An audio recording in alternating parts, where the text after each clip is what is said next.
existe, vamos a tener que cambiar la forma de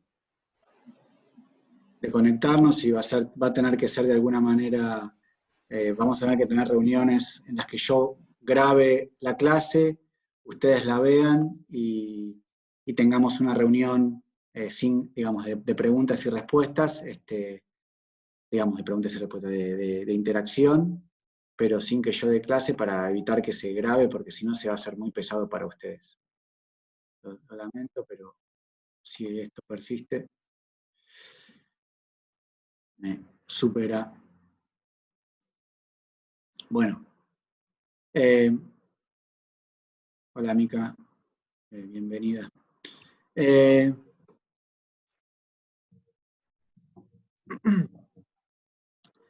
Habíamos dicho que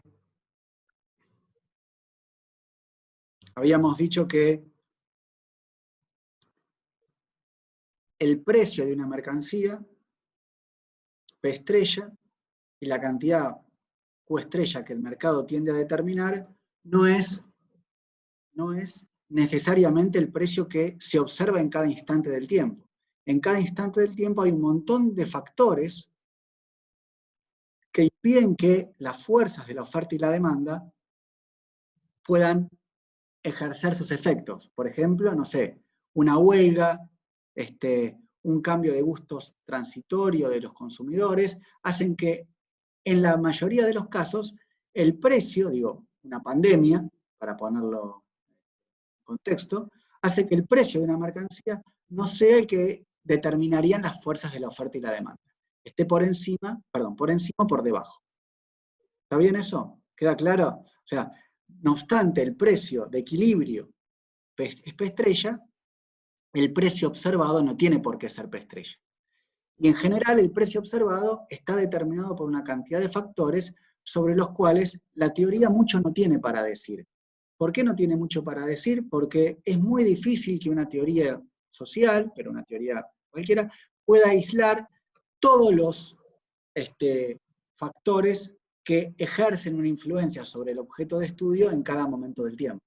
Como les decía, yo no sé cuál va a ser el efecto de, no lo sé, una huelga, una mala noticia, una buena noticia sobre las expectativas de los individuos y eso sobre sus disposiciones a intercambiar y entonces sobre el precio de una mercancía.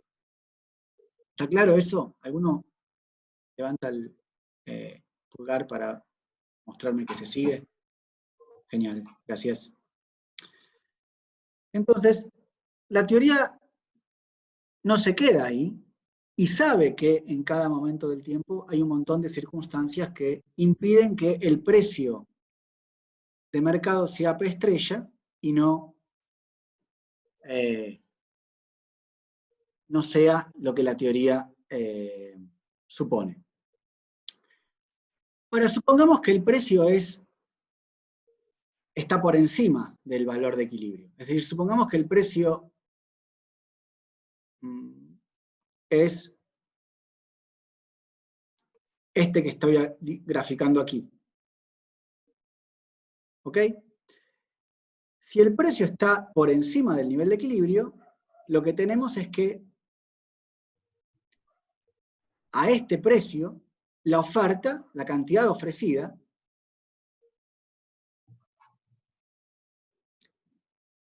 es mayor a la cantidad demandada.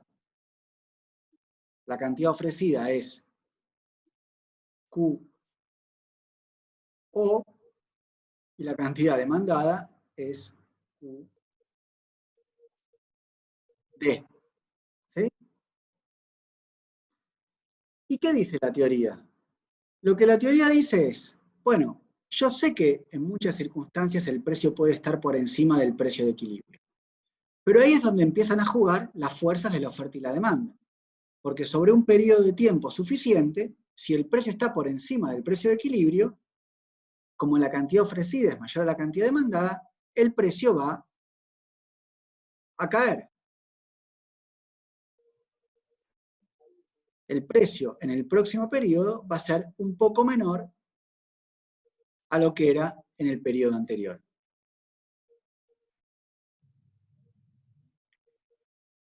Mientras haya un exceso de oferta, el precio va a caer y nos vamos a acercar a la posición de equilibrio.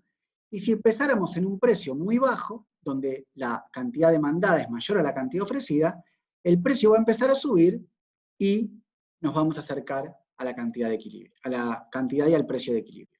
Es decir, no obstante, nunca el precio efectivo, el que observamos en el mercado, coincide con el precio de equilibrio. Todo el tiempo las fuerzas de la oferta y la demanda están haciendo ejercer sus influencias para que el precio eventualmente sea el precio de equilibrio. Por ende, la teoría no solo dice que el precio de equilibrio es el precio al que las mercancías se venden, sino que en realidad lo que dice es el precio al que tienden a venderse sobre un periodo de tiempo suficiente, cuando las fuerzas de la oferta y la demanda pudieron ejercer sus efectos. Lo que quiero que noten ahora es que si vemos el segundo gráfico, perdón, aprovecho y paro un minuto acá y pregunto si alguno tiene alguna duda. Si alguno tiene alguna duda, tiene la posibilidad de levantar la mano. Si nadie tiene ninguna duda, sigo. ¿Sigo? Bueno. Ahora, lo que quiero que noten es lo siguiente. En este segundo gráfico, tenemos el mismo precio de equilibrio y la misma cantidad de equilibrio que en el anterior, pero lo que era una curva de demanda lo llamé oferta y lo que era una curva de oferta lo llamé demanda y lo que era una curva de demanda lo llamé oferta. Es decir, simplemente le cambié el nombre a las curvas de oferta y demanda. Supongamos que la curva de demanda ahora tiene pendiente positiva y la curva de oferta tiene pendiente negativa. ¿Sí?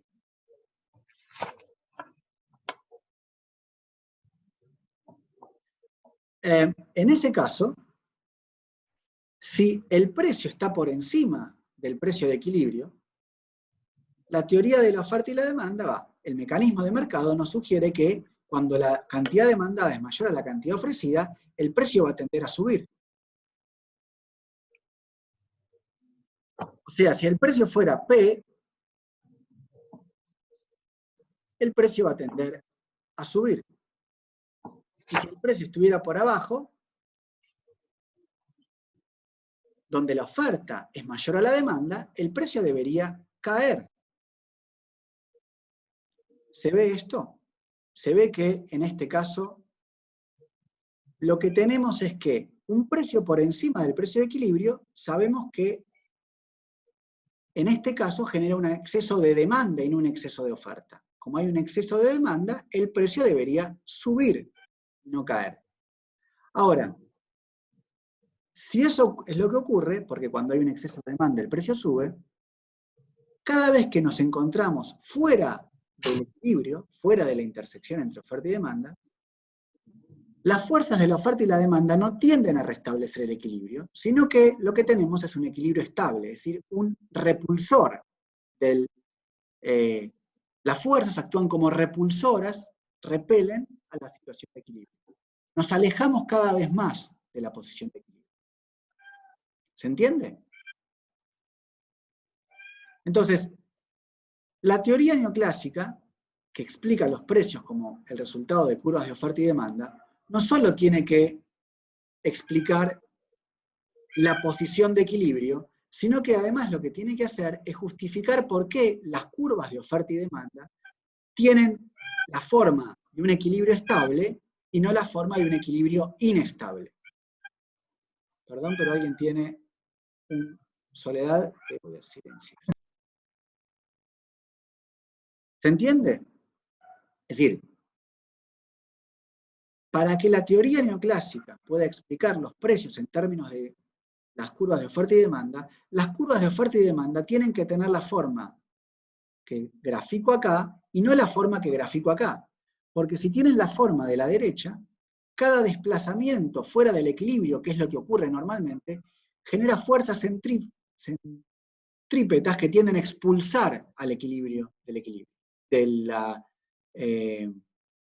la posición de equilibrio. Es decir, los precios cada vez se alejan más de la posición de equilibrio, y entonces no tenemos ninguna base para pensar que vamos a estar cerca del precio determinado por la teoría. Dicho de otra manera, seguimos determinando el mismo precio, la misma cantidad de equilibrio, pero cada vez que nos alejamos cada vez más y no tenemos ninguna justificación para pensar que los precios observados van a estar cerca del precio que determinamos a partir de las curvas de oferta y demanda. Entonces, todo lo que vamos a hacer en este curso es ver hasta qué punto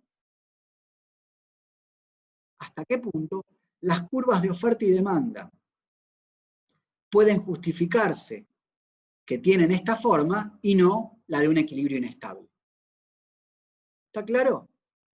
¿Alguna duda? ¿Alguna duda?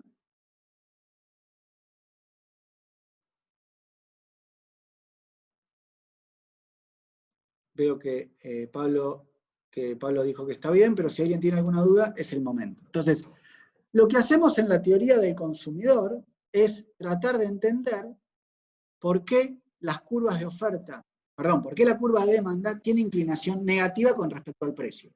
Es algo que ustedes vieron en su curso de economía inicial, pero aquí vamos a justificar de manera más acabada, más científica, si quieren. No vamos a recurrir a explicaciones más de tipo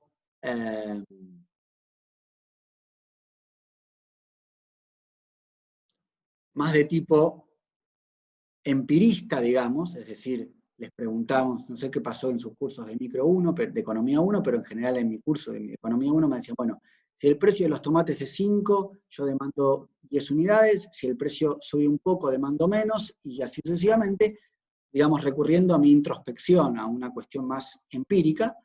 Lo que vamos a tratar de hacer es justificar las formas de las curvas de oferta y demanda de una manera más rigurosa.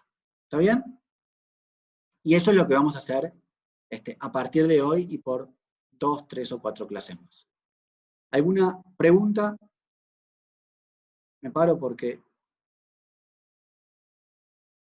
¿Estamos bien?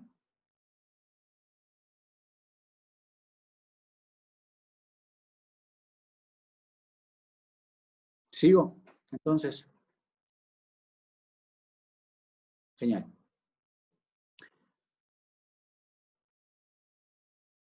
Lo que vamos a hacer cuando estudiemos la teoría del consumidor es esencialmente preguntarnos cuáles son los factores que influyen en las elecciones de los consumidores. Pero lo que nos interesa no es la elección del consumidor espontánea o producto de un capricho, ¿no? Lo que no nos interesa un antojo, explicar un antojo, porque un antojo está condicionado por un montón de circunstancias que, de nuevo, la teoría no puede determinar. Digo, si yo quiero comer asado el lunes al mediodía o el lunes a la mañana y, digamos, seguramente esté dispuesto a pagar un precio considerablemente más alto que el que estaría en condiciones de pagar o que querría pagar en condiciones normales.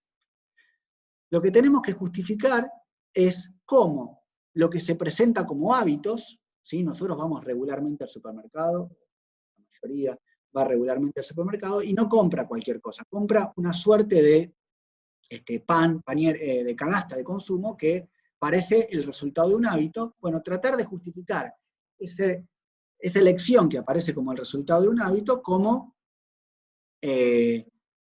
la justificación racional de la elección del consumidor. Entonces, lo que vamos a tratar de hacer es entender cuáles son los factores que persistentemente, regularmente, influyen sobre las decisiones del consumidor. Digamos, de nuevo, tienen que pensar en que vamos a tratar de explicar las decisiones que ocurren durante un periodo de tiempo y no las que son producto del capricho o un antojo, digamos, por ponerlo en términos coloquiales. Y vamos a dividir el análisis en 4 etapas. Seguramente hoy no veamos más que la primera. En la primera etapa lo que vamos a hacer es estudiar cuáles son las restricciones que que condicionan las elecciones del individuo. Es decir, el individuo va a tener alguna posibilidad de comprar ciertas canastas de consumo que van a depender de los precios y de su ingreso. En la segunda etapa, que es lo que seguramente damos en la clase que viene, es estudiar lo que el individuo querría hacer, dadas sus preferencias. No lo que el individuo puede hacer, sino lo que el individuo quiere hacer. Y en la tercera etapa, trataremos de vincular ambas cosas para ver qué es lo que el individuo elige, es decir, cuál es la canasta que el individuo podría elegir, querría elegir, dado lo que efectivamente puede elegir. Vamos a vincular la primera y la segunda etapa para ver cuál es la decisión óptima. Es decir, entre lo que el individuo puede hacer, qué es lo que el individuo efectivamente elige. Y como última etapa, vamos a tratar de derivar ciertas propiedades a partir de esas elecciones. Es decir, cuáles son las propiedades que tienen las elecciones de los individuos, suponiendo que... ¿Los tengo ahí? Sí. Ahora sí. Ok.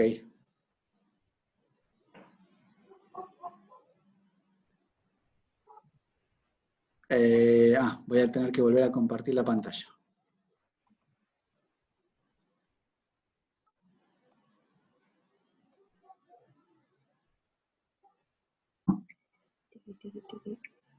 La grabación. Bueno. Entonces, la idea general de esta primera parte va a ser, digamos, de las primeras dos partes, va a ser construir esta famosa curva de demanda que nos diga que a una determinada cantidad se demanda un determinado precio, otra determinada cantidad se demanda otro determinado precio, y así sucesivamente. Digamos, ver bajo qué condiciones podemos construir esta curva de demanda que tiene las propiedades que veíamos al inicio, es decir, cada vez que el precio cae, la cantidad demandada aumenta. ¿Sí? Una curva que relacione, como ustedes vieron en Economía 1, una curva de demanda es una curva que relaciona la cantidad demandada a cada uno de los distintos precios por unidad. Quiero decir, X0 es, yo voy a demandar X0 unidades y cada una de esas unidades voy a estar dispuesto a pagarlas al precio de X0, la cantidad X1, cada una de esas unidades las voy a estar dispuestos a pagar al precio de X1 y así sucesivamente.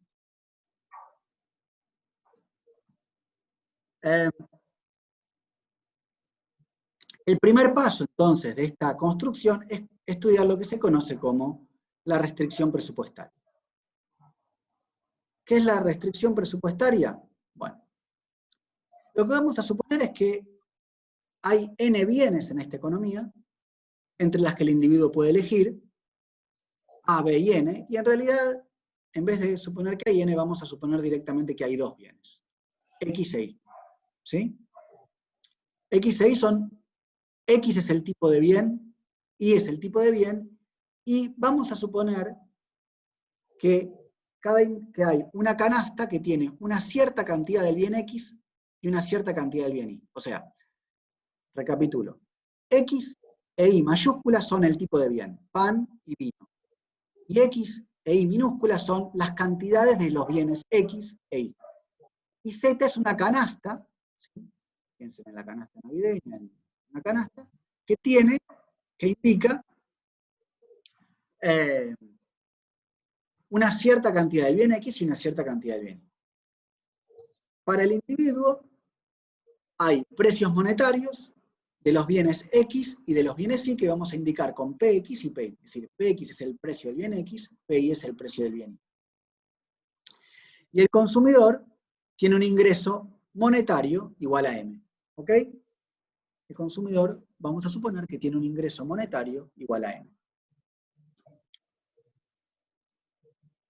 Aprovecho y pregunto si por ahora estamos bien. ¿Alguna pregunta? ¿Alguna duda?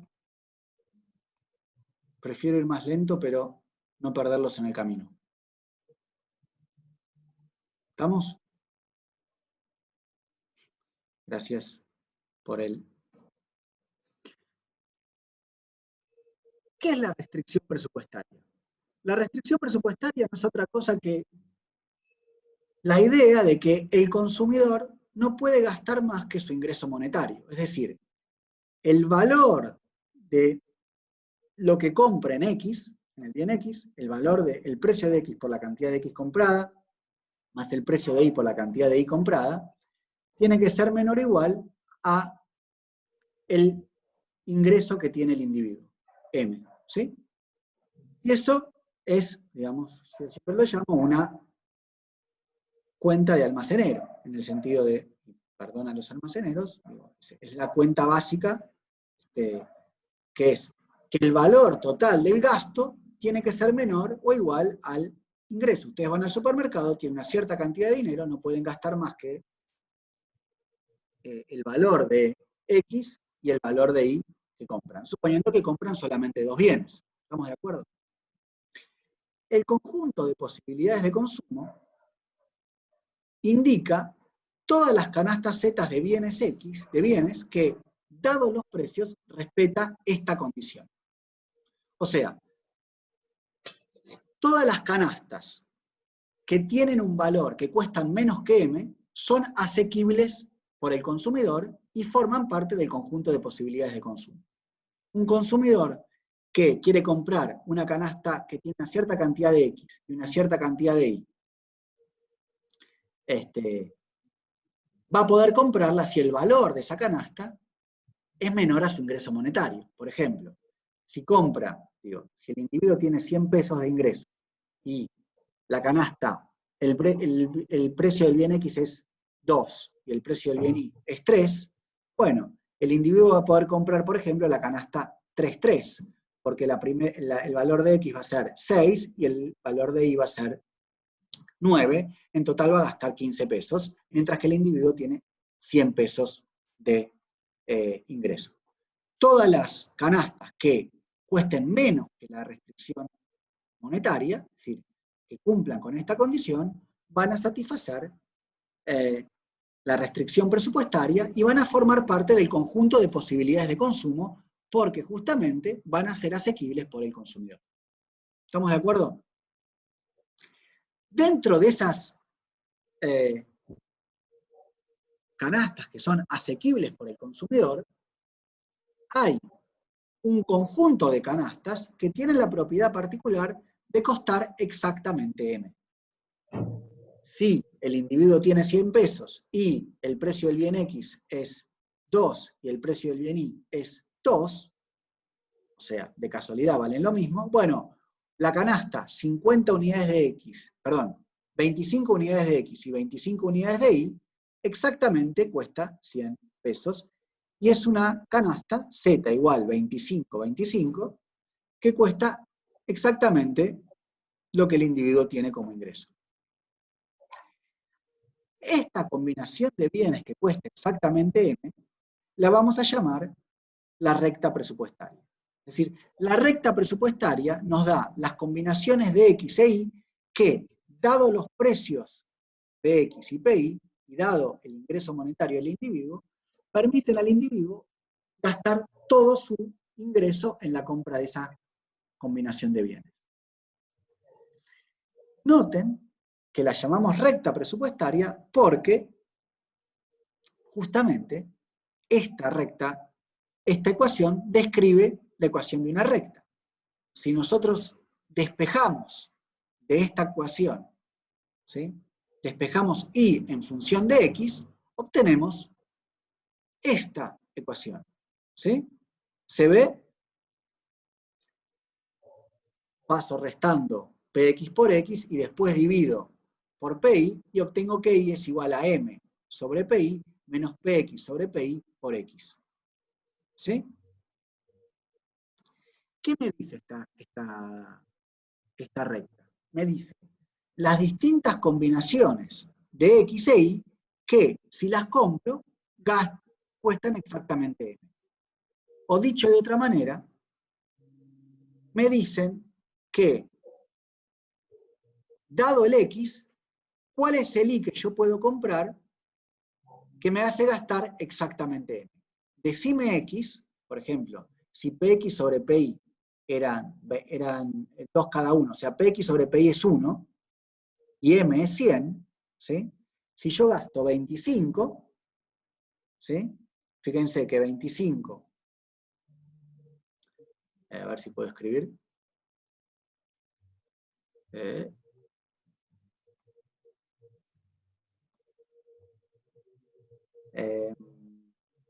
Y es igual a, si mi ingreso es 100, dividido 25, es 4, menos 25 sobre 25, que es 1, por 25, me da, ¿qué dije? 25, no, 25, si yo compro 2 de X, porque para comprar 25 no me alcanza, yo puedo comprar 2 unidades de Y. ¿Está bien? Si el precio de... Ah, no, perdón, el precio era 2. Bueno, es lo mismo, es lo mismo. Si el precio de Y es 25 y el precio de X también es 25, lo que me está diciendo esta igualdad es que si yo compro una unidad, 2 unidades de X, lo máximo que puedo comprar de Y, gastando todo mi ingreso, son 2 unidades de Y. Porque 100 dividido 25 es 4, menos 2 es 2. ¿Ok? Si yo comprara, no sé, 5, bueno, no me alcanza para comprar, no solo que no puedo comprar 0, sino que no me alcanza para comprar una cierta cantidad de Y. Es decir, lo que indica este número, fíjense que esto es menos 1, ¿está bien? Jugando. 4 menos 5 es menos 1. Lo que indica es que este signo negativo es que no me alcanza si yo quiero comprar 5 unidades de Y. Lo máximo que yo puedo comprar de Y, lo máximo que yo puedo comprar de Y, se obtiene cuando yo compro 0 unidades de X. Si yo comprara 0 unidades de X, gastaría 0 en comprar bienes X, lo máximo que puedo comprar de Y son 4 unidades. Es decir, si gastara todo mi ingreso en la compra de bienes Y, lo máximo que podría comprar es 4 unidades. Y precisamente,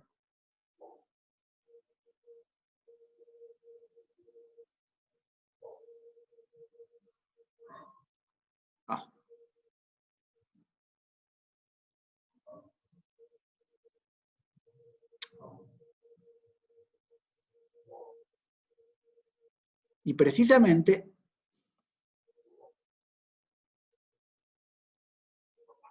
el cociente, bueno, ya nos estamos quedando sin tiempo para ver.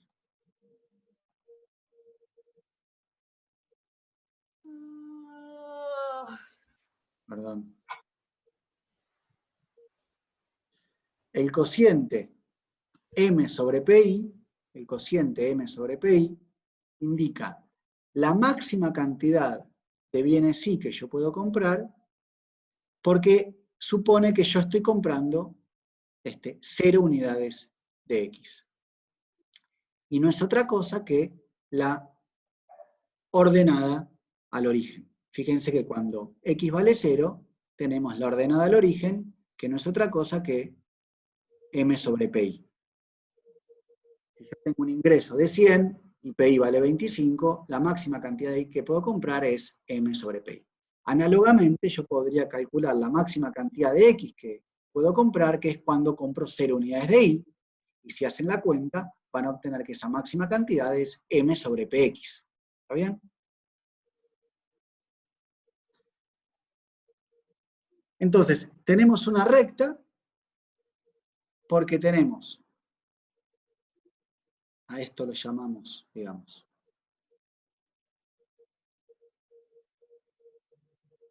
es como tener Y igual a M menos B por X, donde A es M sobre PI, A es la ordenada al origen, y B es la pendiente. ¿Está bien eso? ¿Se ve eso?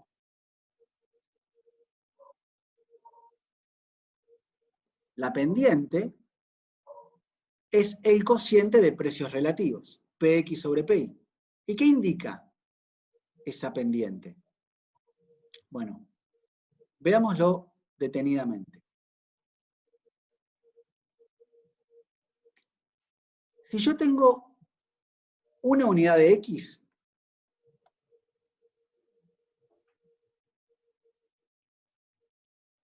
tengo, ¿está bien? PX pesos. ¿Estamos de acuerdo? Si yo tengo una unidad de X, tengo, por ejemplo, si la vendo, obtengo 25 pesos. La pregunta que yo me hago es, ¿cuántas unidades de Y puedo comprar con esa unidad de X? Bueno, voy a poder comprar 25 pesos dividido, por ejemplo, si PI vale 12,5, para hacerlo fácil, voy a poder comprar 2 unidades de Y. ¿Está bien eso? ¿Se entiende? El cociente, entonces, PX sobre PI, indica cuántas unidades de Y del denominador puedo comprar con una unidad del numerador. Repito, si tengo una unidad de X, la voy a vender en el mercado al precio PX, por ejemplo, 25. Si después quiero comprar con esa plata que hice unidades de Y, lo que voy a hacer es venderlas, vender mi PX, obtener 25 pesos, y comprar unidades de Y. ¿Cuántas puedo comprar? Y dependiendo del precio de Y. Si el precio de Y es 12,5, voy a poder comprar 2 unidades. Si el precio de Y es 5, voy a poder comprar 5 unidades. ¿Está bien? Cuanto más grande es la pendiente, cuanto mayor es el valor absoluto de la pendiente, más inclinada es esta recta, y lo que indica es que más unidades de Y puedo comprar con una unidad de X. Dicho de otra manera, si yo me muevo a lo largo de la pendiente, ¿está bien? Si yo me muevo a lo largo de la pendiente y quiero comprar una unidad más de X, o sea, me estoy moviendo, no sé, desde aquí, acá tengo una cierta cantidad de X y quiero aumentar en una unidad la cantidad de X, ¿está bien? Recuerden que acá tengo en este eje, tengo cantidades de X y acá tengo cantidades de Y. M sobre PI y M sobre PX es la máxima cantidad de unidades de Y y de X que puedo comprar. Si yo quiero comprar una unidad adicional de X y me muevo a la derecha, o sea, me muevo en esta dirección sobre el eje X, la mayor cantidad de X que puedo comprar, si quiero mantenerme sobre la recta presupuestaria, si quiero gastar lo mismo que antes, me va a obligar a sacrificar unidades de Y. ¿Estamos de acuerdo? Si yo quiero comprar una unidad más de X y me quiero mantener sobre la restricción presupuestaria, voy a tener que necesariamente comprar más unidades de Y. Si yo compro una unidad más de Y, de X, voy a pagar PX. Por ejemplo, 25 pesos. Si yo antes gastaba M, gastaba 100 pesos, por ejemplo, si M era 100, ahora estoy gastando 100 más 25 pesos y no me alcanza. Si yo estuviera gastando, hubiera comprado una unidad más de X sin gastar más de Y, sin sacrificar Y, me estaría moviendo a un punto que no es asequible. Yo antes compraba una cantidad asequible, estaba sobre la recta presupuestaria, estaba aquí, y si no disminuyo la cantidad de Y, comprando una unidad más de X, aumenté la cantidad de dinero que debería tener. Sobre la recta presupuestaria estoy en puntos, como el punto A, que no puedo, como el punto que estoy aquí, digamos, este punto A,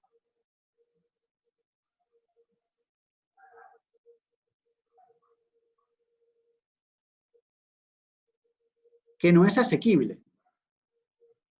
No lo puedo comprar porque estoy sobre la recta presupuestaria. La máxima cantidad de Y que podría comprar comprando esta cantidad de X está dada por esta cantidad de Y.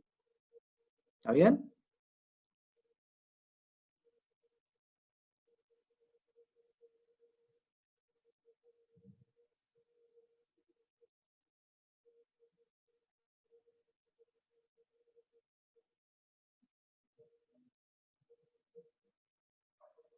Ahora, entonces, si yo compro una unidad adicional de X y gasto 25 pesos más, voy a tener que dejar de gastar 25 pesos en unidades de Y. ¿Cuántas unidades de Y voy a tener que dejar de comprar? Y 25 dividido el precio de Y, que si el precio de Y es 5, voy a tener que dejar de comprar 5 unidades de Y. Si el precio de Y es 5, voy a tener que dejar de comprar 5 unidades de Y. Entonces, la pendiente de la recta presupuestaria me indica cuántas unidades de Y tengo que dejar de comprar si compro una unidad adicional de X, o sea, si me muevo de izquierda a derecha, o si dejo de comprar una unidad de Y de X, ¿cuántas de Y puedo comprar más porque se me liberó presupuesto? ¿Preguntas? ¿Alguna pregunta? ¿Todo claro? Entonces, ¿puedo seguir? César entendió, bien. ¿Puedo seguir? Mica dice que sí. Perfecto.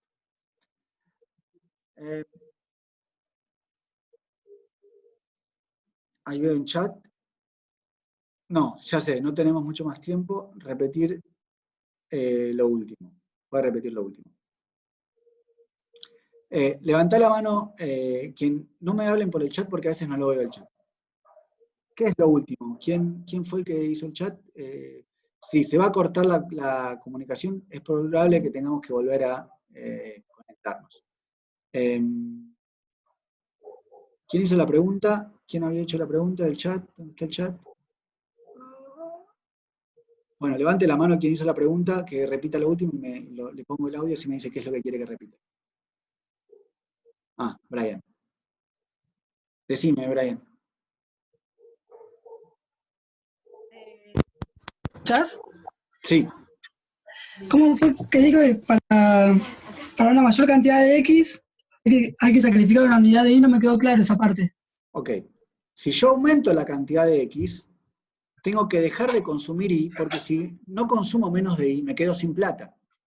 Dejo de consumir Y, porque es la única manera de gastar la misma plata que antes. Yo antes gastaba 100 pesos. Si yo consumo más de X, que cuesta, cada X cuesta 25, y no consumo menos de